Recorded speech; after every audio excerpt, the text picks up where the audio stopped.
بەڵام ڕێزان بۆ زانیاری زیاتر لەسەر کۆنفرانسەکە ڕاستەوخۆ لە وڵاتی بەریتانیاوە بەڕێز سامان ڕەباتی بەرپرسی مەڵبەندی هەندەرانی کۆمەڵی ئیسلامیمان لەگەڵە کە ئەمڕۆ لە کۆنفرانسی مەڵبەندەکان دووبارە متمانی پێدراوەتەوە و هەڵبژێردراوەتەوە. کاک سامان سڵاوی خوارد لەبێ، سوپاس بۆم دەرفەتە. باجارێ لێەوە دەست پێ بکەم سنووری کاری مەڵبەندی هەندەران کوێ ئەگرێتەوە؟ بێگومان جیاوازێکی زۆر هەیە لەگەڵ 11 مەڵبەندەکەی دیکەی کە لە نێو هەرێمی کوردستاندان. ئێوە سنوورێکی بەرفراوانتانێت، حەزەکەم بۆ بینەرانی ڕوون بکەیتەوە سنووری کاری ئێوە لەکوێیە؟ سڵاوی خوای گەورە لە ئێوەش کاکدانا. سنووری ئێمە ناوەکەی بەخۆیەتی ئەوروپایە، هەندەرات، یعنی لە بەریتانیا و فنلەندا و سوید و ئەڵمانیا و هۆڵەندا و سویسرا و لە هەر شوێنێ ئەندامی کۆمەڵی ئیسلامی لێوێ ئەوە سنووری ئێمە. بەڵێ، زۆر باشە.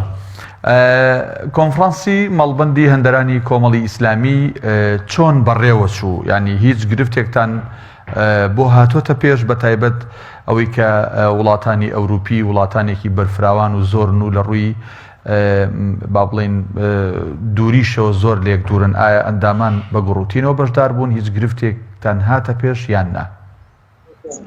وڵای سوپاسی ئەنجومەنی بانگەوازەکەین لەگەڵ لیژنەی سەرپەرشتیاری کۆنگرە کە ئەم ساڵ وەکو داهێنانێک پرسمان پێکردن کە خوشکان و برایانمان لە دەرەوەی بەریتانیا بە تاکید ناتوانن بێن ئەگەر بژێن تەکلیفێکی مادی ئەکەوێت لەسەریان.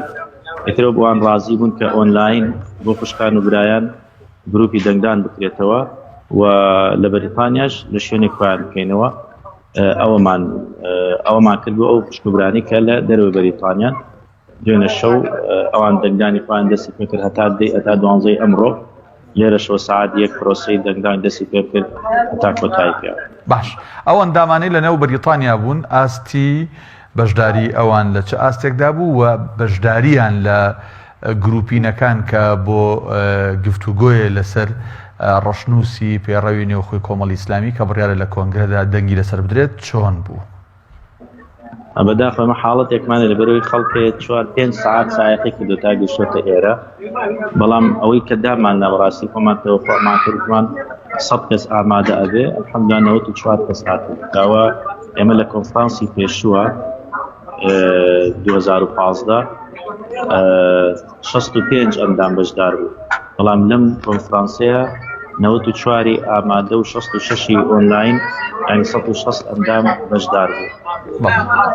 سەبارەت بە گروپینەکان کاک سامان کە لە هەموو کۆنفرانسەکانە ئەندامان بەسەر 4 گروپا دابەشە بن بۆ ڕەشنووس، قسە و تێبینی و خوێندنەوە بۆ ئەو ڕەشنووسە لە چه ئاستێکدا بوو لای ئێوە؟ تەمێکی ماوە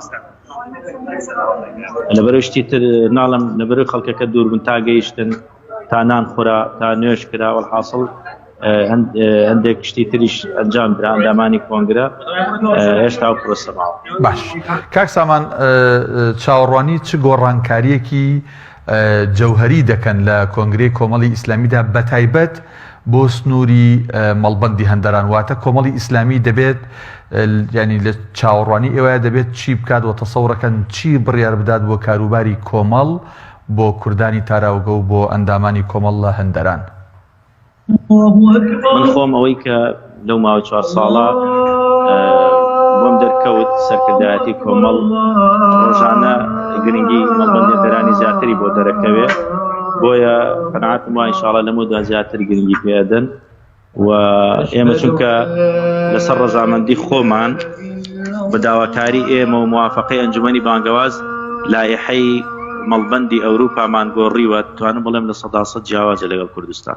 باش، هەرچەنە بانگە لای ئێوە بۆی کە بەدەم بانگەکەتانە و نوێژەکە بچن، بەڵام وەک دوا پرسیار پەیوەندی ئێوە لەگەڵ ڕەوەندی کوردی و هاوکار لەگەڵ ڕێکخراوە ئیسلامیەکانی وڵاتانی ئەوروپا چۆنە؟ وڵای ئێمە چونکە خەڵکی دیندار و ئیسلامی زیاتر خەڵکێکی کۆمەڵایەتین، بەعام ئەو براوخشکانی هەمان لە شارەکانە ڕۆڵێکی خێرخوازی و ئاشتەوایی و کۆمەڵاتی بەهێزیان هەیە و لەگەڵ دۆستان و خەڵکانی دینداری تری ئەم وڵاتە ئێمە ڕێکخراوی هاوبەشمان هەیە و ئیشوکاری ینی نزیکیمان هەیە لە یەکەوە.